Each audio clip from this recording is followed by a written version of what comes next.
എനിക്ക് പറയാനുള്ളത് രണ്ട് ടീമുകളോടാണ്. ഈ നൂറ ഹബീബ് തങ്ങൾ എന്ന് പറയുന്ന ചങ്ങാതിയോടും പിന്നെ ഈ മജിലിസിനൊക്കെ പോയിരുന്ന് ഈമാൻ കളയുന്നവരോടും.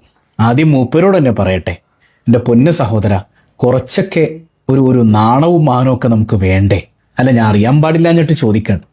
ഒരു മനുഷ്യനാകുമ്പോഴേ കുറച്ചൊക്കെ ഒരു നാണവും മാനവും ഒക്കെ ഇല്ലെങ്കിൽ വളരെ മോശമല്ലേ അല്ലേ? ഈ സമൂഹത്തിൻ്റെ ഇടയിൽ ജീവിക്കുമ്പോൾ ഇത്ര ആഭാസകരമായ രീതിയിൽ സംസാരിക്കലൊക്കെ അയ്യയ്യേ വളരെ മോശമല്ലേ, വളരെ മോശമല്ലേ? നിങ്ങളൊന്ന് കേട്ടു നോക്കിയേ. ഒരു പെണ്ണ് പണ്ട് തിരൂരിലുള്ള ഒരു പെണ്ണിനെ കുറിച്ചിട്ട് പറഞ്ഞു അല്ലേ? തിരൂരിലൊരു പെണ്ണ് അവസാനം മരിക്കുമ്പോ ക്യാൻസർ വന്ന് വയറ് പൊട്ടി ഈ ലോകത്തോട് ഇവിടെ പറയും. നിങ്ങൾക്ക് അറിയോ പെണ്ണ്? ഞാൻ അറിയ പോലുമില്ല. മൂപ്പർ അറിയ പോലുമില്ല. പക്ഷെ മൂപ്പര് കാര്യങ്ങളൊക്കെ പറഞ്ഞു അല്ലേ? ഏതോ സ്ത്രീ പുള്ളിയെ വിമർശിച്ചത്രേ. ക്യാൻസർ വന്ന് വയറ് പൊട്ടി മരിച്ചു എന്നൊക്കെയാണ് പറയണത്. അള്ളാഹു ആയാലും ആ സഹോദരിക്ക് അള്ളാഹു ഷഹീദിന്റെ വലിയ പദവി കൊടുത്ത് അനുഗ്രഹിക്കട്ടെ. ഇത്ര വലിയ തോന്നിവാസം ദീനിന്റെ പേരിൽ കാണിക്കുന്ന മനുഷ്യന്മാരെ വിമർശിച്ചിട്ടാണല്ലോ. പ്രിയ പ്രസവി, നമ്മുടെ ശരീരത്തിലെ മുഴുവൻ ഊർജം ചെലവഴിക്കപ്പെട്ടാലും നമ്മുടെ നാവിലെ വെള്ളം പറ്റി നമ്മൾ നിശ്ചലമായാലും ഇതിന് അറുതി വരുമെന്ന് നിങ്ങൾക്ക് തോന്നുന്നുണ്ടോ? നിങ്ങൾ നോക്കൂ, ഈ പറയപ്പെട്ട കക്ഷിയുടെ അനുജൻ പുതിയ വീട് പണിതപ്പോൾ ആദ്യം അവർ സ്ഥാപിച്ചത് ഒരു പുതിയ കൊടിമരമാണ്. അത് കണ്ടു നോക്കൂ. അപ്പോൾ നമ്മുടെ നൂർ മജ്‌ലിസിലെ പ്രധാനപ്പെട്ട കൊടിമരമാണ് ഈ കാണുന്നത് കേട്ടോ. അതായത് ഇവിടെ വന്നാൽ നമുക്ക് കൊടിമരം കാണാനും ഇവിടെ സന്ദർശിക്കാനൊക്കെ നമുക്ക് സൗകര്യമുണ്ട്. അപ്പോൾ അടുത്ത മജ്‌ലിസ് മുതൽ ഇവിടെ ഒരുപാട് മാറ്റങ്ങൾ വരാം. ഇനി ഈ മനുഷ്യനൊരു പണിക്ക് പോകണോ? മറ്റെന്തെങ്കിലും തൊഴിൽ തേടി പോകണോ? ഒരു കച്ചവടം തുടങ്ങേണ്ടതുണ്ട്? ഒന്നും വേണ്ട. ഈ ഒരൊറ്റ കൊടിമരം മതി അദ്ദേഹത്തിൻ്റെ 10 തലമുറക്ക് തിന്നാനുള്ളത്. ഈ നാട്ടിലെ നിഷ്കളങ്കരായ, പ്രത്യേകിച്ച് വടക്കേ മലബാറിലുള്ള പാവപ്പെട്ട പെണ്ണുങ്ങൾ അതിൻ്റെ ചൂട്ടിക്കൊണ്ടിട്ട് കൊടുക്കും. വടക്കേ മലബാറിലെ പ്രവാസ ലോകത്ത് മരുഭൂമിയിൽ കിടന്ന് കഷ്ടപ്പെടുന്നവൻ അധ്വാനിക്കുന്ന വിയർപ്പിൻ്റെ ഭാഗം വീട്ടിലേക്ക് പെണ്ണുമ്പളൊക്കെ അയച്ചു കൊടുക്കുമ്പം ആ പൈസ അങ്ങനെ തന്നെ ഈ കൊടിമരത്തിൻ്റെ ചൂട്ടിച്ചെല്ലും. റസ്ബി, നമ്മൾ പറഞ്ഞ് തോറ്റുപോകും. 100% നമ്മൾ പറഞ്ഞ് തോറ്റുപോകുക എന്ന് പറഞ്ഞാൽ നമ്മൾ ബാത്തിലും അവർ ഹക്കായതുകൊണ്ടല്ല. എനിക്കും റസ്വിക്കൊക്കെ എത്ര പ്രായമുണ്ട് നോക്കൂ. ഞാൻ 34 വയസ്സുകാരനാണ്. 92 ജനിച്ച ആളാണ്. റസ്വി എൻ്റെ അനുജനാണെന്ന് ഞാൻ വിചാരിക്കുന്നത്, ഇല്ലെങ്കിൽ എൻ്റെ സമപ്രായക്കാരൻ. റസ്വി നമ്മളൊക്കെ ഓതാൻ പോകുന്നതിൽ എത്രയോ വർഷം മുമ്പ് ദറസ് തുടങ്ങിയ 100 കണക്കിന് ശിഷ്യസമ്പത്തുള്ള 25 വർഷം ദറസ് നടത്തി പരിചയസമ്പന്നനായ ഒരു മുദരിസ് അദ്ദേഹത്തിൻ്റെ സദസ്സിലെ നിത്യ സന്ദർശകനാണ്. അദ്ദേഹം പച്ച കുഫിരിയത്ത് മൈക്കിലൂടെ, അത് നിങ്ങൾക്കൊക്കെ അറിയാം, ഞാൻ ഈ സദസ്സിൽ ഒരു ബഹുസ്വര സമൂഹത്തിൽ അത്തരം വിഷയങ്ങൾ നമ്മൾ പറഞ്ഞ് ഒരു പുതിയ വിവാദത്തിന് വഴി തുറക്കേണ്ടെന്ന് വിചാരിച്ചിട്ടാണ്. ഇസ്ലാമിക അടിസ്ഥാന വിശ്വാസത്തിനെതിരായ പച്ച കുഫിരിയത്ത് മൈക്കിലൂടെ പറഞ്ഞിട്ട് ഹാരിസ് മദനി അല്ലാത്ത, അങ്ങനെ തുടങ്ങിയിട്ട് കുറച്ചാളുകളല്ലാത്ത വേറെ ആരാണ്, ഉമ്മോളി ഉസ്താദ് അടക്കമുള്ളവരല്ലാത്ത ആരാണ് അതിനെതിരെ പറയാൻ സന്നദ്ധമായിട്ടുള്ളത്? ആ 25 വർഷം ദർസ് നടത്തിയ മുദരിസ് സദസ്സിലിരിക്കുമ്പോൾ ഇത് പറയുന്നത് ഒന്ന് തോളിൽ തട്ടിയിട്ട്, തങ്ങളെ തങ്ങളെ അങ്ങനെ പറയരുത്. ഇവിടെ ഈ സദസ്സിലിരിക്കുന്ന ജനങ്ങളൊക്കെ അവർ മുഗ്നികളാണല്ലോ, അവരുടെ മനസ്സിൽ ഇതൊക്കെ ഒരു കുഴപ്പമില്ല എന്നൊരു തോന്നൽ വരും. അത് വലിയ വിഷയമാണ് എന്ന് പറഞ്ഞു കൊടുക്കാൻ ആ മനുഷ്യനെ കൊണ്ട് സാധിച്ചില്ല എങ്കിൽ ഞാൻ മനസ്സിലാക്കുന്നത്, റസ്വി 2000 രൂപ ആഴ്ചയിൽ 2000 രൂപയും കോഴി ബിരിയാണിക്ക് മുമ്പിൽ വളയാത്ത നട്ടലുകൾ വളരെ തുലവും കുറവാണ്. അങ്ങനെ ഒരു നട്ടലുണ്ടെങ്കിൽ ആ നട്ടലിൻ്റെ പേരാണ് ബഹുമാനപ്പെട്ട മൗലാന പേരുടെ ഉസ്താദ്. ഇന്ന് എരണം കെട്ടവനെന്നും അങ്ങേയറ്റം മ്ലേച്ഛവും മോശവുമായ ഭാഷയിൽ അദ്ദേഹത്തെ സംബോധന ചെയ്യാനുള്ള കാരണവും ഇത്തരം ചൂഷകന്മാരായ ആളുകൾക്ക് ഇന്നും ബഹുമാനപ്പെട്ട പേരുടെ ഉസ്താദ് എതിരായതുകൊണ്ടാണ്. നോക്കൂ നിങ്ങൾ, സമീപകാലത്ത് ജിന്നു മഹദറ എന്ന് പറഞ്ഞു ഒരുത്തൻ കൊണ്ടുനടന്നു. എന്താണത്? ഗൾഫിൽ ഹോട്ടൽ നടത്തി പൊട്ടിപ്പാളീസായി വന്നവൻ ഈ നാട്ടിൽ വന്നിട്ട് പുതിയൊരു കച്ചവടം തുടങ്ങി. അതാണ് ആത്മീയ ചൂഷണം. അവിടെയും നമ്മൾ അദ്ദേഹത്തെ വിമർശിക്കുമ്പോൾ വാട്സപ്പിലും ഫേസ്ബുക്കിലും മെസ്സഞ്ചറിലും വന്നിട്ട് നമ്മളെ തിരുത്താൻ ശ്രമിക്കുന്ന ആളുകളുണ്ടല്ലോ. എന്തുകൊണ്ടാണ് ആ തിരുത്തൽവാദികളായി വരാനുള്ള കാരണം? ഈ പറയപ്പെട്ട ജിന്നു മഹ്ലറയിലും പോകുന്നത് ഈ വേഷം ധരിച്ചവരാണ്. ഈ നാട്ടിലെ നാടന്മാരെക്കാട്ടിയും സാധാരണക്കാരെക്കാട്ടിയും കൂടി ഈ വേഷം ധരിച്ചവരാണ് അവർ സദസ്സിലുള്ളത്. അപ്പോൾ സാധാരണക്കാരായ ആളുകളെ നമ്മളെങ്ങനെ കുറ്റം പറയും? നിഷ്കളങ്കരായ ഉമ്മമാരെ എങ്ങനെ നമ്മൾ കുറ്റം പറയും? അപ്പം ഈ സദസ്സുകളൊക്കെ വിജയിപ്പിക്കും. അപ്പം ഞാൻ പറഞ്ഞതുകൊണ്ട് നമ്മുടെ ഊർജം, നമ്മുടെ തൊണ്ടയിൽ വെള്ളം പറ്റിയിട്ട് കാര്യമില്ല. കാരണം നമ്മുടെ ഇതേ വേഷം ധരിച്ച നമ്മളെക്കാൾ പരിചയസമ്പന്നരായ ആളുകൾ, ഈ പറയപ്പെട്ട ചൂഷകന്മാരും ഒരു ഇൽമുമില്ലാത്ത ഈ മനുഷ്യന്മാരുടെ മുമ്പിൽ പഞ്ചപുച്ഛമടക്കി പോയി നിൽക്കുമ്പോൾ അവർ പറയുന്നതും ചെയ്യുന്നതുമായ മുഴുവൻ കാര്യങ്ങൾക്കും സപ്പോർട്ട് കൊടുക്കുമ്പോൾ പിന്നെ ഈ സമുദായത്തിൽ നമ്മുടെ ശബ്ദം ഒറ്റപ്പെട്ടു പോവുകയല്ലേ? ആ സമയത്ത് ഹൈറായ പരിപാടി വീട്ടിൽ ചെന്ന് ഭാര്യയുടെ മക്കളോടൊപ്പം നമ്മൾ ചെലവഴിക്കുന്നതായിരിക്കും. അള്ളാഹു നമ്മളെയൊക്കെ നന്നാക്കട്ടെ. ഇതൊന്നും അവസാനിക്കാൻ പോകുന്നില്ല ഉസ്താദേ. ഇതിൻ്റെയൊക്കെ ഒരു സുഖം പിടിച്ചു കഴിഞ്ഞോണ്ടല്ലോ, ഈ മേലനങ്ങാതെ തടിയനങ്ങാതെ ഇങ്ങനെ പൈസ വരുന്ന ആളുകൾ കൊണ്ടുവന്ന് 5000-വും 10,000-വും ലക്ഷക്കണക്കിന് രൂപ, ചിലപ്പം 7 ലക്ഷമൊക്കെ അങ്ങനെ റബ്ബറിട്ട് അങ്ങോട്ട് കൊണ്ട് കൊടുക്കുമ്പോൾ നമ്മുടെ ചുറ്റുവട്ടത്ത് 100 കണക്കിന് സ്ഥാപനങ്ങളുണ്ട്. കണ്ണ് കാണാത്തവർ പഠിക്കുന്ന, അതുപോലെ തന്നെ അംഗവൈകല്യമുള്ള, അതുപോലെ ബുദ്ധിപരമായി പിന്നോക്കം നിൽക്കുന്ന കുട്ടികളൊക്കെ പഠിക്കുന്ന, അല്ലെങ്കിൽ ദർശ വിദ്യാർത്ഥികൾ പഠിക്കുന്ന 100 കണക്കിന് സ്ഥാപനമുണ്ട്. ആ സ്ഥാപനങ്ങൾ അനുദിനം മുന്നോട്ട് പോകാൻ വേണ്ടി ഓരോ വീടിൻ്റെയും ഉമ്മറപ്പടിയിൽ റിസീവർമാർ വന്ന് കൈനീട്ടുകയാണ്. ഈ പൈസ ഒക്കെ അത്തരം ദർസുകൾക്ക് കൊടുത്താൽ, ആ കുഞ്ഞുങ്ങൾ 10 കിതാബ് വാങ്ങി ഓതിയാൽ നിലക്കാത്ത പ്രതിഫലം പരലോകത്ത് നിശ്ചലമാകാത്ത പ്രതിഫലം അവർക്ക് കിട്ടൂലേ? നിങ്ങൾ ഇനിയെങ്കിലും ചിന്തിക്കുക. പുതിയ കാലവും പഴയ കാലവും തമ്മിലുള്ള അന്തരം എന്താണെന്ന് അറിയോ? പുതിയ കാലത്ത് ഇബാദത്ത് കൂടുതലാണെന്ന എൻ്റെ വിനീതമായ അഭിപ്രായം. പള്ളി പണ്ടാണോ അധികം ഇപ്പോഴാണോ? ഇപ്പോൾ. നിസ്കരിക്കുന്നവരോ ഇപ്പോഴധികം. നോമ്പ് നോക്കുന്നവരോ ചില പെണ്ണുങ്ങന്മാർക്കല്ലേ എപ്പം നോമ്പന്നെ. എന്തേ വനിതാ ക്ലാസ്സിൽ ഉസ്താദ് പറഞ്ഞതിന് പണ്ടാ പറയുന്നത്, ഇപ്പൊ ഓൺലൈനിലും കിട്ടും. മജ്ലിസ് കൊണ്ട് തടഞ്ഞ് വീഴലിന്ന്. ഓൺലൈൻ മജ്ലിസ് എന്ന് പറയാൻ എത്ര ഉണ്ട്? ഭർത്താക്കന്മാർ തളർന്നിട്ട് ഫാത്തിമ കുറച്ച് ചൂടുവെള്ളം നോക്ക്, ഞാൻ മദീനയിലേക്കുള്ള പാതയിലാന്നുള്ള മജ്ലിസിലുള്ളവര്. ചൂടുവെള്ളമൊന്നും കിട്ടൂല, ഒരു രക്ഷയില്ല. നമ്മൾക്ക് ഭയങ്കര ദിക്റുണ്ട്, സ്വലാത്തുണ്ട്, ഇബാദത്തുണ്ട്. പക്ഷേ പുതിയ കാലത്തെ പ്രശ്നം എന്താണെന്ന് വെച്ചാൽ തെറ്റ് കൂടുതലാണ്. സജീവ സാന്നിധ്യമുള്ള പ്രവർത്തകൻ വീടിന്റെ അകത്തെത്തിയിട്ട് അവന്റെ ഫോൺ എടുത്തിട്ട് അവൻ കാണുന്നത് ഹറാമാവുന്ന കാലം. മോനെ, നമ്മൾ ഭയപ്പെടണം. എന്ത് ഭയപ്പെടണം? ജീവിതത്തിൽ എന്താണോ നമ്മൾ കൂടുതൽ ചെയ്തത് അത് ചെയ്തുകൊണ്ടിരിക്കുമായിരിക്കും വഫാത്ത്, മരണം ഉണ്ടാവുക. എൻ്റെ ജില്ല കണ്ണൂർ, ഡിവിഷൻ തളിപ്പറമ്പ്. അവിടെ നെരിക്കോട് എന്ന ഒരു കൊച്ചു ഗ്രാമമുണ്ട്. അവിടെ മറവിട്ട് കിടക്കുന്ന നെരിക്കോട് ഉസ്താദ് എന്ന പേരിൽ അറിയപ്പെടുന്ന നെരിക്കോട് മുഹമ്മദ് മുസ്ലിയാർ ഖദ്ദസല്ലാഹു സിർറഹ്, നമ്മുടെ ഉലമാ മുഴുവനും അംഗീകരിച്ച അതിശ്രേഷ്ഠരായ പണ്ഡിതർ, നമ്മുടെ സമസ്തയുടെ കിടയറ്റ ആലിമീങ്ങളായ കൻസുൽ ഉലമ ശൈഖുനാ ഉസ്താദും നൂറുൽ ഉലമ എന്ന അതിദൈക്ഷണികരായ പണ്ഡിത ശ്രേഷ്ഠരും ആ മഹാനവറുകളുടെ അടുത്ത് പലപ്പോഴായി വരാറുണ്ട്, പരിപാടികളിൽ സംബന്ധിക്കാറുണ്ട്. ആ നെരിക്കോട് ഉസ്താദ് വഫാത്താവുന്ന രൂപമെങ്ങാനും നമ്മൾ കണ്ടാൽ, റമളാനിൽ പള്ളിയിൽ ജലാലിയ റാത്തീബിന് നേതൃത്വം കൊടുത്തുകൊണ്ടിരിക്കുമ്പോൾ മുഅ്മിനീങ്ങൾക്കിടയിൽ മഹാനവറുകൾ വഫാത്താവുകയാണ്. പള്ളിയിൽ റമളാനിൽ ഈത്തികാഫിലായി മുഅ്മിനീങ്ങൾക്കിടയിൽ. അതിൽ ഏറ്റവും അത്ഭുതം കൻസുൽ ഉലമ ശൈഖുനാ ചിത്താരി ഉസ്താദ് പറഞ്ഞു ഓർക്കുകയാണ്, എല്ലാവരും മരിക്കുന്ന ആൾക്ക് ദിക്ർ എല്ലി കൊടുക്കല, ഇത് ഈ മഹാൻ ബാക്കിയുള്ള ആൾക്ക് ദിക്ർ എല്ലി കൊടുത്തിട്ട് രാജാവിനെ പോലെ ഖബറിലേക്ക് പോകുകയാണ്. എന്തേ കാരണം?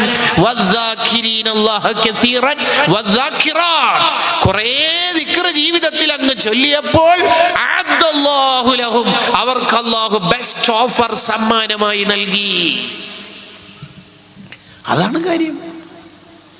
നമ്മുടെ ജില്ലയിൽ തന്നെ ഡിഗ്രി പഠിക്കുന്ന ഒരു പയ്യൻ, ആ പയ്യന്റെ ഉമ്മയുടെ ഉപ്പ ലത്തീഫ് ബിരുദമുള്ള ഒരു ഉസ്താദിനെ വിളിച്ചിട്ട് പറഞ്ഞു, എൻ്റെ മോളെ കുട്ടി അല്പം പ്രയാസത്തിലാണ്, ഉസ്താദ് ഒന്ന് വന്ന് മന്ദിരിച്ചു തരണം. ഓക്കെ. പോയി മന്ദിരിക്കാൻ വേണ്ടി പോയപ്പോൾ കണ്ടത് ആ കുട്ടിയുടെ വായിൽ നിന്ന് ഇങ്ങനെ നുരപത ഇങ്ങനെ പുറത്തേക്ക് ഒഴുകുകയാണ്. മരണത്തിന്റെ വെപ്രാളത്തിലാണെന്ന് ഉസ്താദിന് മനസ്സിലായി. നല്ല മരണമാണെങ്കിൽ നെറ്റിയിൽ നിന്ന് വിയർപ്പ് വരും, അത് AC ഇട്ടാലും ചിലപ്പം വരും. അല്ലെങ്കിൽ കണ്ണിൽ നിന്നിങ്ങനെ വെള്ളം ഒഴുകാൻ മുട്ടിയിട്ട് ഒരുങ്ങി നിൽക്കുന്നുണ്ടാകും. മൂക്കിന്റെ ദ്വാരം വീർത്തു വരലൊക്കെ നല്ല മരണമാണ്, അതിന്റെ അടയാളങ്ങളാണ്. അല്ലാഹുവേ, നമ്മളെല്ലാം ആഖിബത്ത് നന്നാക്കി തരണേ റഹ്മാനേ. ഈ ചെറുപ്പക്കാരന്റെ മരണവെപ്രാളം ഉസ്താദിന് മനസ്സിലായി. മരിച്ചു എന്ന് ഉറപ്പിച്ചതിന് ശേഷം ഡ്രസ്സ് മാറ്റിക്കൊടുത്തപ്പോൾ വെളുത്ത തൊലിയുള്ള പയ്യന്റെ കറുത്ത ചെവിയുടെ അടുത്ത് കറുത്ത വരകളാണ്. എന്താണത്? പറിച്ചു നോക്കുമ്പോൾ ഇയർഫോണാണ്. പുതിയ കാലത്തെ ബ്ലൂടൂത്ത് അല്ല, ആ വയറുള്ള ഇയർഫോൺ അതൊരാൾ വെച്ച് നോക്കിയപ്പോൾ മ്യൂസിക് സിനിമ പാട്ട. ഇവൻ ഓഫായിട്ടും പാട്ട് ഓഫായില്ല. ജീവിതത്തിൽ എന്താണോ മക്കളെ നമ്മൾ ചെയ്തത് അത് ചെയ്തുകൊണ്ടിരിക്കുമ്പോൾ ആയിരിക്കും മരണം സംഭവിക്കുക. കാമുകനും കാമുകനും കൂടി യാത്ര ചെയ്യുമ്പോൾ ആക്സിഡൻറ്റിൽ മരണപ്പെട്ടത് കേട്ടില്ലേ നിങ്ങൾ?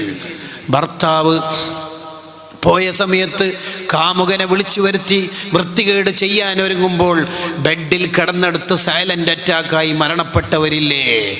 ഇമാം ഖുർത്തുബി റഹിമഹുല്ല അത്തദ്കിറ എന്ന ഗ്രന്ഥത്തിൽ പറയുന്നുണ്ട്, പള്ളിയിൽ ബാങ്ക് കൊടുക്കാൻ ഒരു ചെറുപ്പക്കാരൻ വരും. തൊട്ടപ്പുറത്തെ വീട്ടിലുള്ള ക്രിസ്ത്യൻ ഫാമിലിയിലെ പെൺകുട്ടിയായി അയാൾക്ക് ലവ് അഫെയർ. അയാൾ ആ പെൺകുട്ടിയെ കിട്ടാൻ വേണ്ടി അങ്ങോട്ട് ഒരിക്കൽ പോയി. ബാങ്ക് കൊടുക്കാൻ കയറി അയാൾ താഴെ ഇറങ്ങിപ്പോയി. പോയ സമയത്ത് ആ പെൺകുട്ടിയുടെ ഫാദർ പറഞ്ഞു, നിങ്ങൾ ക്രിസ്തു മതത്തിലേക്ക് വരികയാണെങ്കിൽ എൻ്റെ മോളെ തരാമെന്ന്. അങ്ങനെ ഞാൻ സ്വീകരിക്കാമെന്ന് പറഞ്ഞു. മുർത്തദ്ദായി, ഈമാൻ നഷ്ടപ്പെട്ടു. അങ്ങനെ ആ പെണ്ണിനെ സ്വീകരിക്കാൻ വേണ്ടി പോകുമ്പോൾ അയാളെ കാല് തടഞ്ഞ് അയാൾ തന്നെ വീണ് മരണപ്പെട്ടു. അല്ലാ നമ്മുടെ ആഖിബത്ത് നന്നാക്കി തരണേ റഹ്മാനേ. മൊബൈലിൽ പാതിരാവിൻ്റെ പഴുതിൽ ഹറാമുകൾ കണ്ടിട്ട് ഉറങ്ങുമ്പോൾ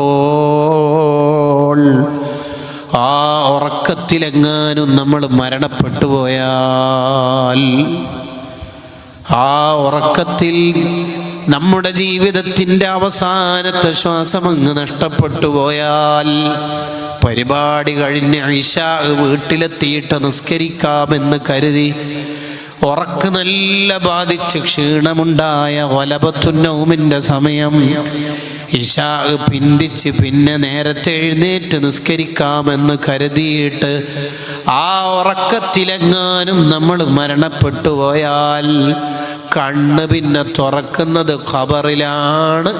അവസാനത്തെ വക്ത് നഷ്ടപ്പെട്ടിട്ടാണല്ലോ നമ്മൾ ഖബറിലെത്തുന്നത്. ജീവിതത്തിൽ നമ്മൾ എന്ത് കൂടുതൽ ചെയ്താലും അത് ചെയ്തുകൊണ്ടിരിക്കും, മരണപ്പെടും. അബൂ യൂസുഫ് റളിയല്ലാഹുവിന്റെ മസല ചർച്ച ചെയ്യുമ്പോഴാണ് വഫാത്തായത്. ഒരു മഹാനോട് വഫാത്തിന് ശേഷം സ്വപ്നത്തിൽ കണ്ട ആൾ ചോദിച്ചു, എങ്ങനെ ഉണ്ടായിരുന്നു മരണവേദന? മഹാന്റെ മറുപടി, മരണവേദന ഞാൻ അറിഞ്ഞിട്ടില്ലല്ലോ. എന്തേ? കുന്തു അതഅമ്മലു മസ്അലതൻ, ഞാനൊരു ഫിഖിന്റെ മസല ഇങ്ങനെ ചിന്തിച്ചുകൊണ്ടിരിക്കുമ്പോൾ അസ്റായിൽ വന്നിട്ട് റൂഹ് പിടിച്ചിട്ട് ഒറ്റ പോക്ക്. വലം മശ്ഊർ ബി ഖുറൂജി റൂഹി, എൻ്റെ റൂഹ് പോകുന്നത് ഞാൻ കണ്ടിട്ടില്ല, കേട്ടിട്ടില്ല, അനുഭവിച്ചിട്ടില്ല. മസ്അലന്റെ മധുരം കൊണ്ട് ഇതൊന്നും അറിഞ്ഞിട്ടില്ല. ഒരു കുളിച്ച് വൃത്തിയായി സ്വഹീൽ ബുഖാരി എടുത്ത് സുഗന്ധം പൂശി കഫംപുട വിരിച്ച് അതിലിരുന്ന് ബുഖാരി ഓതി മുത്തം കൊടുത്തിട്ട് നെഞ്ചോട് ചേർത്തിട്ട് വസാലിമ വഫാത്തായത്. സൂഫി എന്തിന്? മുത്താലിമായിട്ട് മരിച്ച പവറുണ്ടല്ലോ അതുകൊണ്ട്. കണ്ടാ നമ്മൾ എങ്ങനെയായിരിക്കും മരണപ്പെടുക? ഖാലിദ് ബിൻ മുഅദ്ദിൻ എന്ന് പറയുന്ന പണ്ഡിത ശ്രേഷ്ഠർ, ആയിരക്കണക്കിന് തസ്ബീഹ് ഡെയിലി ചൊല്ലുന്ന മഹാൻ, അൽ ഹാവിലിൽ ഫതാവയിൽ കാണാം വഫാത്തായിട്ട് കറാമത്ത് എന്നോണം പഴയ അർത്ഥത്തിൽ ശീലത്തിൽ മഹാനവറുകൾ വഫാത്തായിട്ട് ജനാസ കട്ടിൽ ഇങ്ങനെ കടത്തുമ്പോൾ ഓരോ വിരൽ ഇങ്ങനെ അനങ്ങുന്നുണ്ട്. പഴയ ശീലത്തിൽ തസ്ബീഹിലെ ശീലത്തിൽ ഇങ്ങനെ അനങ്ങുന്നുണ്ട്. നമ്മളാറ്റം മരിച്ചാൽ വിരൽ അനങ്ങുവാണെങ്കിൽ കൈ അനങ്ങുവാണെങ്കിൽ ആദ്യം കീശ വരുന്നു. ആ വല്ല ഫോൺ എടുത്ത് ചെറുത് മേശമലുണ്ട്, വല്ല ഫോൺ ഞാൻ മരിക്കുമ്പോൾ ഇവിടെ വെച്ച് ഉറങ്ങുമ്പോ ഫോണ്, ഉറങ്ങി എഴുന്നേറ്റാ ഫോണ്, നിസ്കാരം കഴിഞ്ഞാൽ ഓടാ ഫോണ്. എന്തുവാടാ നമ്മുടെ ജീവിതത്തിനൊരു ചിട്ട? നമ്മൾ മുഅ്മിനീങ്ങളല്ലേ, നമുക്കൊരു ജീവിതത്തിന് അജണ്ട വേണ്ടേ? എന്താ നമ്മൾ ഈ ഫോണിൽ ഇങ്ങനെ നോയിക്കൊണ്ടിരിക്കുന്നേ? നമ്മൾ എന്താണ് ആഖിറത്തിലേക്ക് നേടിയെടുത്തത്? തൂക്കുമരത്തിലേക്ക് ശത്രുക്കൾ കൊല്ലാൻ വേണ്ടി കൊണ്ടുപോകുമ്പോൾ ഖുബൈബ് ബിൻ അദീ റളിയല്ലാഹു അൻഹുവിനോട് ചോദ്യം, എന്താണ് നിങ്ങളുടെ ജീവിതത്തിലെ ലാസ്റ്റത്തെ ആഗ്രഹം? അതിന് മഹാന്റെ മറുപടി, ദഅനി ഉസല്ലി റകഅതൈൻ, ഒരു 2 റകഅത്ത് അല്ലാഹുവിന് വേണ്ടി എനിക്ക് നിസ്കരിക്കണം. ആ നിസ്കാരം ഭംഗിയായി നിർവഹിച്ചിട്ട് മഹാൻ തിരിച്ചു വന്ന് പറയാണ്, എനിക്ക് കൂടുതൽ സമയം എൻ്റെ അള്ളാഹിനോട് വർത്തമാനം പറയണമെന്നുണ്ട്, പക്ഷെ ഞാൻ കൂടുതൽ സമയം നിസ്കരിക്കുമ്പോൾ നിങ്ങൾ വിചാരിക്കും ഖുബൈബ് ഇബ്നു മരണം പേടിച്ചിട്ടാണ് നിസ്കാരം ദീർഘിപ്പിക്കുന്നത് അത് വേണ്ട എന്ന് വിചാരിച്ചിട്ടാണ്. മരിക്കുമ്പോൾ എന്താ ആഗ്രഹം? ഒന്ന് വീഡിയോ കോള് ഭാര്യയെ കിട്ടണമെന്നില്ല, എനിക്കെൻ്റെ 2 റക്അത്തിലൂടെ എൻ്റെ അള്ളാഹിനോട് മിണ്ടണം. സാബിത്തുൽ ബുനാനി റളിയല്ലാഹു അൻഹു ഇന്നഹു കസ്മിഹി, പേര് പോലെ സാബിത്തും ഫിദ്ദീൻ. അനസ് ബിൻ മാലിക് റളിയല്ലാഹു അൻഹുവിന്റെ പ്രിയപ്പെട്ട ശിഷ്യൻ, ജീവിതം അതിസൂക്ഷ്മമായി ജീവിച്ചു തീർത്ത മഹാൻ, രാത്രി ഉറങ്ങാതെ ഇബാദത്ത് ചെയ്യും. ഒരു ദിവസം ഒരു ഖത്ം ഓതി തീർക്കും. 300 റക്അത്ത് സുന്നത്ത് നിസ്കരിക്കും. വഫാത്തായിട്ട മഹാനവറുകൾ വഫാത്താവുന്നതിന്റെ തൊട്ടു മുമ്പ് മകൻ ലാ ഇലാഹ ഇപ്പ പറയുന്ന വാക്ക്, മോനെ നീ ഇപ്പോഴും എനിക്ക് ദിക്ർ ചൊല്ലി തരികയാണോ? എനിക്ക് ഇന്ന് ചൊല്ലി തീർക്കാനുള്ള 7ാമത്തെ ഔറാദിൽ ഞാൻ എത്തിയിട്ടുണ്ട്. ഹിസ്ബുൻ നസ്ർ, വിർദുൽ ലത്തീഫ്, ദലായിലുൽ ഖൈറാത്ത് എന്നൊക്കെ പറയുന്നത് പോലെ 6ാമത്തെ ഔറാദ് പൂർത്തിയാക്കി 7ാമത്തേതിലേക്ക് എത്തിയ ഉപ്പാക്കാണോ മോനിത് ചൊല്ലിത്തരുന്നത്? അല്ലാ അവരുടെ ഒരു ജീവിതം നോക്കൂ. മഹാനവറുകൾ വഫാത്തായിട്ട് ഖബറടക്കുന്ന ഘട്ടം, ഖബറടക്കുമ്പോൾ കല്ലിങ്ങനെ വെക്കുമല്ലോ, അതിൻ്റെ മീതെയാണല്ലോ മണ്ണിടുക. ഒരു കല്ല് താഴെ വീണ് പോയപ്പോൾ ഖബർ ഒഴിക്കുന്ന ആൾ ബാക്കി കല്ലൊക്കെ മാറ്റിയിട്ട് ആ കല്ലെടുക്കാൻ വേണ്ടി താഴെ ഇറങ്ങി. കണ്ട അത്ഭുതം, ഫഇദൻ ഹുവ ഖായിമുൻ യുസല്ലി ഫീ ഖബരി. മഹാനവറുകൾ ഖബറിന്ന് നിസ്കാരം തുടങ്ങിയിട്ടുണ്ട്. ഖബറടക്കം പൂർത്തിയായിട്ടില്ല, മണ്ണിടാൻ തുടങ്ങിയിട്ടില്ല. അപ്പോഴേക്ക് മഹാൻ ഖബറിന്ന് നിസ്കാരം തുടങ്ങി. ഇമാം സുയൂത്തി റളിയല്ലാഹു അൻഹു രേഖപ്പെടുത്തുന്നു, ഉടനെ ഈ മോമിനികളെല്ലാം മഹാനവറുകളുടെ ഈ ദഫൻ പൂർത്തിയാക്കിയിട്ട് വീട്ടിലേക്ക് പോയിട്ട് മോളോട് ചോദിച്ചു, ഉപ്പാൻ്റെ ലൈഫ് സ്റ്റൈൽ ഒന്ന് പറഞ്ഞുതരാവോ മോളെ? മറുപടി, ഉപ്പ എപ്പോഴും രാത്രി നീണ്ട നിസ്കാരത്തിന് ശേഷം അത്താഴ സമയമായാൽ ദുആ ചെയ്യും, അല്ലാഹ് എനിക്ക് ഒരാഗ്രഹമുണ്ട് നിന്നോട് പറയാൻ. എന്താണെന്ന് വെച്ചാൽ, ഖബറിന്ന് ആർക്കെങ്കിലും നിസ്കരിക്കാൻ ചാൻസ് കൊടുക്കുന്നുണ്ടെങ്കിൽ അതെനിക്ക് തരണേ അല്ലാ എന്ന് പറഞ്ഞാൽ, ഡെയിലി ഫർളിൻ്റെ പുറമെ 300 റക്അത്ത് അള്ളാഹിൻ്റെ മുമ്പിൽ നിസ്കരിക്കുമ്പോൾ 600 സുജൂദ് ചെയ്യും. എന്നിട്ടും നമുക്ക് സുജൂദ് നിസ്കരിച്ചിട്ടൊന്നും പൂതി തീർന്നിട്ടില്ല. പ്ലീസ് ഖബറിന് തരണേ അല്ലാ. നമ്മൾ ഇന്ന് സുന്നത്ത് നിസ്കരിച്ചിട്ടുണ്ടോ എന്ന് സെൽഫി ക്ലിക്ക് ചെയ്യാം. വിത്തർ ഒന്നിലൊതുക്കൽ മസാല കണ്ടെത്തല്ല വേണ്ടത്, നമ്മുടെ ജീവിതത്തിന് പുതിയ നന്മകൾ കണ്ടെത്തണം.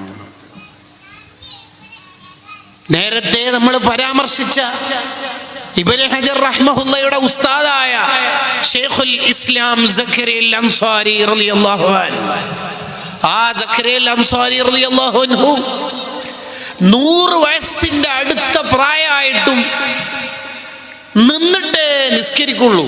ഫർളല്ല, സുന്നത്തിന്റെ കഥയാണ് പറയണത്. നിന്നിട്ടേ നിസ്കരിക്കുള്ളൂ. ഈ നിന്ന് നിസ്കരിക്കുമ്പോൾ ചിലപ്പോൾ അങ്ങോട്ടും ഇങ്ങോട്ടും വീഴാനാവുന്നുണ്ടോ എന്ന് ബേക്കിൽ നിൽക്കുന്ന ശിഷ്യന്മാർക്ക് പേടിയായി. ശിഷ്യനായ ഇമാം ഷാറാനി റളിയല്ലാഹു അൻഹു സക്കരിയ അൻസാരി റളിയല്ലാഹു അൻഹുവോട് ചോദിച്ചു, ഉസ്താദേ ഖദ് റഖസല്ലാഹു ലക്, സുന്നത്ത് നിസ്കാരം ഇരുന്നിട്ട് വേണമെങ്കിൽ നിസ്കരിക്കാന്നുള്ളതാണല്ലോ മസാല, ഉസ്താദ് ഇരുന്നിട്ട് നിസ്കരിച്ചൂടെ? മഹാന്റെ മറുപടി കേട്ടോ. മഹാന്റെ മറുപടി, മോനെ ഞാനിപ്പോൾ ഇരുന്നിട്ട് സുന്നത്ത് നിസ്കരിച്ചാൽ ആഖിറത്തിൽ എനിക്ക് കിതാബ് തരുമല്ലോ. ആ കിതാബ് തരുമ്പോൾ ഞാനിപ്പോൾ സുന്നത്ത് നിസ്കാരം ഇരുന്നിട്ട് നിസ്കരിച്ചതിൻ്റെ പിറ്റേന്നോ മറ്റോ മരണപ്പെട്ടാൽ എൻ്റെ ഏട് ഞാൻ വായിക്കുമ്പോൾ ലാസ്റ്റത്തെ പേജ് ഉണ്ടാകുമ്പോൾ ഉണ്ടാവല് സ്വല്ലാ സക്കരിയ ഖായിദൻ, ളുഹറിൻ്റെ മുമ്പും ശേഷമുള്ള സുന്നത്ത് നിസ്കാരം സക്കരിയ അൻസാരി ഇരുന്നിട്ട് നിസ്കരിച്ചു. അയ്യേ നാണക്കെട്. ഇരുന്നിട്ട് നിസ്കരിച്ചു എന്ന് കേൾക്കുമ്പോൾ വേണ്ട, ഞാൻ നിന്നിട്ട് നിസ്കരിച്ചോളാം. ആരോഗ്യമുള്ള കാലം മാത്രമല്ല, അനാരോഗ്യകാലത്ത് വരെ അള്ളാഹിൻ്റെ പൊരുത്തത്തിന് വേണ്ടി റിസ്ക് എടുത്തവരാണ് നമ്മളെ മഹാന്മാർ. പ്രിയപ്പെട്ട ചെറുപ്പക്കാരെ, ഇവർക്കെന്തോ പറയാം.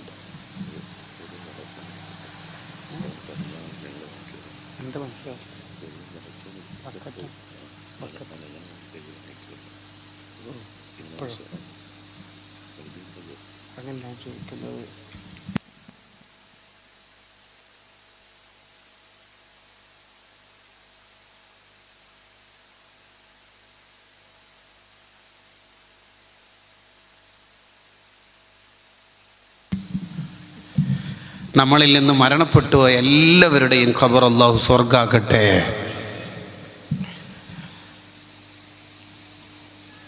അപ്പോൾ ഒന്നാമതായി റൂഹുൽ ബയാൻ പറയണത്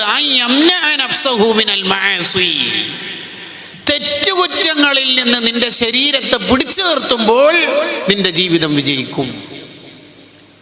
കുറേ ഇബാദത്ത് ചെയ്യാൻ എല്ലാവർക്കും കഴിയും. ഗസാലി ഇമാം റഹിമഹുല്ലാഹ് ബിദായത്തുൽ ഹിദായയിൽ പറയുന്നുണ്ട്, കുറെ ഇബാദത്ത് ചെയ്യാൻ എല്ലാവർക്കും കഴിയും, കുറെ സ്വലാത്തും ദിക്റും ചൊല്ലാൻ എല്ലാവർക്കും കഴിയും. തെറ്റിൽ നിന്ന് മാറി നിൽക്കാൻ അത് അള്ളാഹു ഇഷ്ടപ്പെട്ടവർക്ക് മാത്രമേ കഴിയുള്ളൂ. അല്ലാഹുമ്മ ജഅൽനാ മിൻഹും, അള്ളാഹു ആ ഇഷ്ടക്കാരിൽ നമ്മൾ ഉൾപ്പെടുത്തുമാറാവട്ടെ. രണ്ടാമത് റൂഹുൽ ബയാൻ പറയാണ്, നമ്മുടെ ജീവിതം വിജയിക്കാൻ മോനെ നീ വേണ്ടത് ഇബാദത്തിന്റെ വിഷയത്തിൽ നിനക്ക് നല്ല ജാഗ്രത വേണം.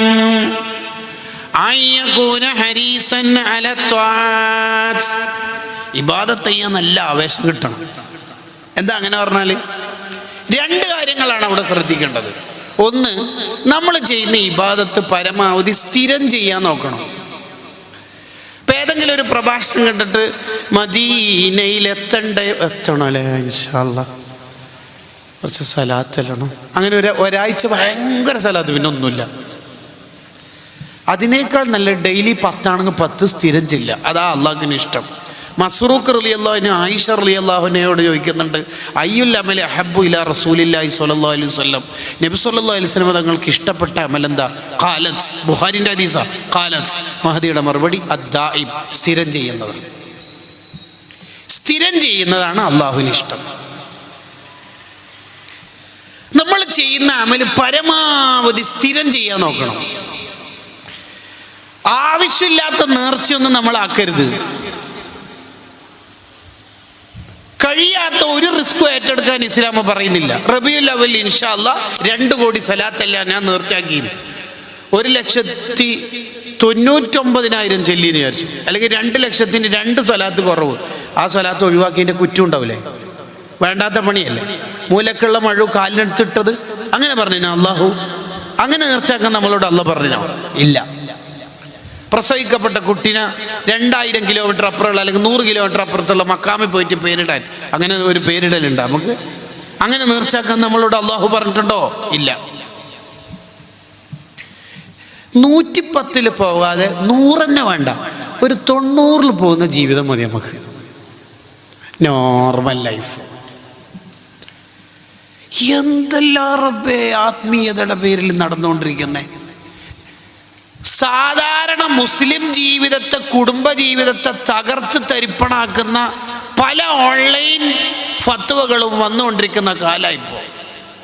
അത്തരം ഓൺലൈൻ മജ്ലിസുകളിൽ നിന്ന് കിട്ടുക എന്ന് പറഞ്ഞാൽ പെണ്ണുങ്ങന്മാർ സ്ഥിരം ഓൺലൈൻ മജ്ലിസിലാവുക, ദിക്റില്ലുക, സ്വലാത്തില്ലുക, ഭർത്താവിനെ നോക്കണം എന്നില്ല.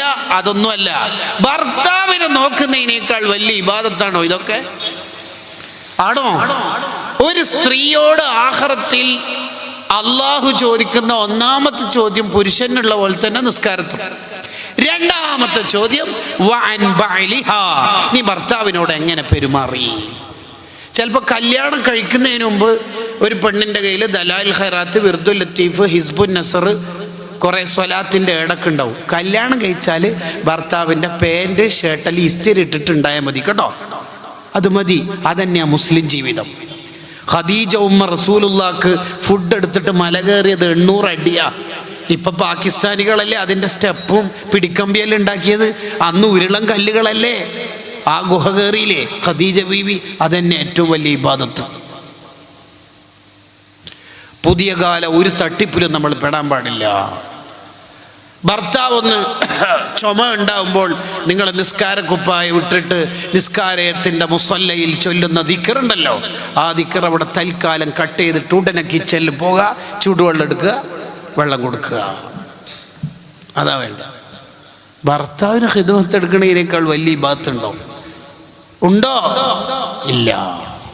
മുസ്ലിം കുടുംബജീവിതം തകർക്കുന്ന ഒരു സംസാരത്തിലും നമ്മൾ പെട്ടുപോകാൻ പാടില്ല. ചെയ്യുന്ന ഇബാദത്ത് സ്ഥിരം, അത് കുറച്ചാണെങ്കിലും അഹബ്ബുൽ അഅമാലി ഇലല്ലാഹി തആല അദ്വമുഹാ വഇൻ ഖല്ല, കുറച്ചാണെങ്കിലും സ്ഥിരം ചെയ്യാം. രണ്ടാമത് നമ്മൾ ശ്രദ്ധിക്കേണ്ട എന്താ ഇബാദത്തിന്റെ വിഷയത്തിൽ? ഏത് ഇബാദത്ത് ചെയ്യുമ്പോഴും നമ്മൾ ചിന്തിക്കണം, ഈ ഇബാദത്ത് കൊണ്ടായിരിക്കും ഞാൻ രക്ഷപ്പെടുക. എന്താ വിചാരിക്കേണ്ടത്? ഈ ഇബാദത്ത് കൊണ്ടായിരിക്കും ലഅല്ലി ബിഹാ അദ്ഖുലുൽ ജന്ന, ഈ ഇബാദത്ത് കൊണ്ടായിരിക്കും ഞാൻ രക്ഷപ്പെടുക എന്ന് ചിന്തിക്കണം. ഉദാഹരണം പറഞ്ഞാൽ, ഇപ്പൊ ഒരു ബക്കറ്റ് അവിടെ കാണുന്നുണ്ട്, വെള്ളം കോരാനാവാൻ ഒരു സാധ്യതയും കാണുന്നില്ല. ഇല്ലല്ലോ, ഇല്ല. സ്വതക്കാണ്. അപ്പൊ ആ സ്വതക്ക കൊടുക്കുമ്പോൾ നമ്മൾ എന്താ കരുതേണ്ടത്? ഞാൻ ഈ കൊടുക്കുന്ന സ്വതക്കനെ കൊണ്ട് എനിക്ക് ആഖിറത്തിൽ രക്ഷപ്പെടണം എന്ന് പറഞ്ഞാൽ എന്താ? ആഖിറത്തിൽ 49 നന്മയും 51 തിന്മയായിട്ട് എന്താ ചെയ്യ, ഒരു മാർക്ക് എങ്ങനെ കിട്ടും? 50 ആയാലും അല്ല എങ്ങനെയെങ്കിലും നമ്മൾ രക്ഷപ്പെടുത്തും അല്ലേ? അപ്പോഴാണ് ഒരു പ്രഭാഷണത്തിന്റെ ഇടയിൽ വന്ന ബക്കറ്റിൽ ഇട്ട് കൊടുത്ത ആ സ്വതക്ക അങ്ങോട്ട് നന്മയുടെ തട്ടിലേക്ക് വരും. അല്ലാഹ്, ആ സ്വതക്കിന്റെ പവർ ഉണ്ടാകും. അങ്ങനെ നമ്മൾ ചിന്തിക്കേണ്ടത്. ലഅല്ലി ബിഹാ അദ്ഖുലുൽ ജന്ന, ഞാൻ ഈ ചെയ്യുന്ന സ്വതക്ക കൊണ്ടായിരിക്കും ഞാൻ രക്ഷപ്പെടുക. ഉദാഹരണം പറഞ്ഞാൽ, ഇന്ന് രാത്രി ഉറങ്ങാൻ നേരത്ത് നമുക്ക് ഡൗട്ട് വുളു ഉണ്ടാകും. വുളുവോടുകൂടി ഉറങ്ങൽ സുന്നത്താണല്ലോ. വുളു ഉണ്ടോന്ന് ഇങ്ങനെ ഡൗട്ട്. ഒരു നിലക്കും പറ്റിക്കാൻ ഇബ്ലീസ് ചിലപ്പം വാട്സപ്പിൽ വോയിസ് ഇടും, തണുപ്പല്ലേ മറ്റല്ലേ. ഒരു നിലക്കും കഴിയുന്നില്ലെങ്കിൽ ടെക്സ്റ്റ് മെസ്സേജ് അങ്ങ് കേൾക്കും, എൻ്റെ ഇഷാൻ്റെ വുളു മുറിഞ്ഞോ, എങ്ങനെയെങ്കിലും മുറിക്കാണ്ട് അവിടെ തന്നെ വെക്കും, ഇങ്ങനെ അങ്ങ് വെക്കും. അപ്പോൾ നമ്മൾ വുളു എടുക്കാൻ പോകുമ്പോൾ കരുതണ്ടെന്നാന്ന് പറയാം, ഈ വുളു ആയിരിക്കും എന്നെ ആഖിറത്തിൽ രക്ഷപ്പെടുത്തുക. ഓരോ അമൽ ചെയ്യുമ്പോഴും നമ്മൾ അങ്ങനെ ചിന്തിക്കണം.